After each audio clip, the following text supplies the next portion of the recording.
வங்கதேச முன்னாள் பிரதமர் ஷேக் ஹசீனா உள்ளிட்ட 17 பேருக்கு எதிராக குடியிருப்பு நிலத்தை கையகப்படுத்துவது தொடர்பான ஊழல் வழக்கில் மீண்டும் கைது வாரண்ட் பிறப்பிக்கப்பட்டுள்ளது. வங்கதேசத்தில் மாணவர்கள் போராட்டம் காரணமாக பிரதமர் பதவியிலிருந்து விலகிய ஷேக் ஹசீனா இந்தியாவில் தஞ்சம் புகுந்துள்ளார். ஊழல் குற்றச்சாட்டின் கீழ் அவருக்கு எதிராக வங்கதேச நீதிமன்றம் பிடிவாரண்ட் பிறப்பித்துள்ளது. இதனையடுத்து அவரை தங்களிடம் ஒப்படைக்க வேண்டும் என வங்கதேச இடைக்கால அரசு இந்தியாவிடம் கோரிக்கை வைத்துள்ளது.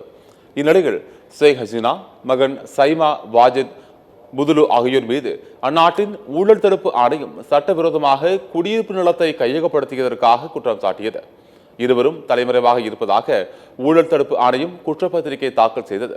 இதனை ஏற்றுக்கொண்ட டாக்கா சிறப்பு நீதிமன்ற நீதிபதி ஜாகிர் ஹுசேன் கலீப் இருவருக்கும் எதிராக பிடிவாரண்ட் பிறப்பித்து உத்தரவிட்டார். மேலும் இது தொடர்பான குற்றச்சாட்டை விசாரிக்க மே 4ஆம் தேதி விசாரணை அறிக்கையை திருப்பி சமர்ப்பிக்குமாறு ஊழல் தடுப்பு ஆணையத்திற்கு நீதிபதி உத்தரவிட்டுள்ளார்.